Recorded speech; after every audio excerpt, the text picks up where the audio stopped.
Hey, good morning. Let's go over today's trade plan. So in the overnight session, buyers were active at yesterday's low and slowly pushed ES higher, and then eventually on the GDP news, we ended up getting a new all-time high. So the previous all-time high was 72 quarter, and on the GDP report, ES pushed up to 2073. So at this point, heading into the open, what we're going to be looking for is to see whether that overnight breakout is actually valid and the buyers continue to hold it up, or does it turn into a failed breakout? So we're going to be using 67 to 69 as pre-market support, and holding above that zone would tell us that the buy side is still intact and we can still continue going higher.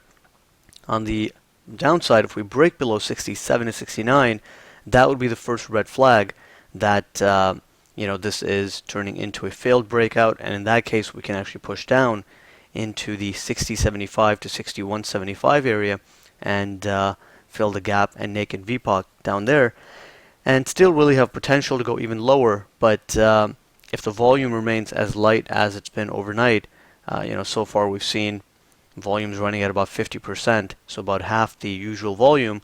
If that continues to be the case, then that would really restrict the range potential on the day. So we'll just have to keep an eye on volume to see whether it's increasing or decreasing or just staying at around 50%. And if it doesn't pick up, then today could be another day where we can get some directional movement, but the range potential could be somewhat limited. So heading into the open, 67 to 69 is going to be important, and overall the key thing we're going to be looking for is whether this upside break is holding or failing.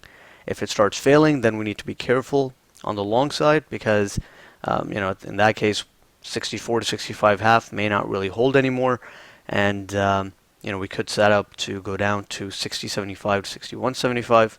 And if the volume picks up, then maybe we can head lower. But if volume remains relatively light, then the 60.75 to 61.75 area could actually exhaust the range on the downside, and buyers could step in there, and then the market can continue to balance in a slightly wider range. But if we hold above the pre-market support above 67 to 69, that would tell us that the overnight bullish activity that we've seen is still very much intact, and we can slowly continue going higher and just set another marginal high and just continue that pattern throughout the day where the market just slowly continues to push to higher prices. We have initial resistance at 79 to 81. That is an area where the market would be exhausting the range. And again, if the volume remains really, really light, then we may not even get to 79.81. So, in this market where it's very light volume, the price action is relatively choppy, it makes sense to be pretty cautious on your entry and be very aware of trade location. Only focus on really the best of the best trades, be very selective, and unless you're getting 2 to 1 or 3 to 1 reward to risk, then just skip the trade and just wait for a better environment, because right now the market environment with light volume, light volatility is not really conducive to really good day trading ideas. And even though there are one or two good setups that we see every day, you have to be patient and wait for them. And if you get involved at too aggressive of a spot or at a price that doesn't really give you much edge, doesn't give you good reward to risk, it ends up being a very frustrating trade. So it's better to wait for some clarity, some directional conviction, and if that means skipping some of these setups and just waiting, then that's okay too. Until the volume really picks up and we start seeing some more volatility, you want to be very careful. So again, to recap, the main idea is going to be just to watch and see whether the overnight breakout is holding or failing. If it starts to fail, it could set up some short trades down to 60.75, 61.75.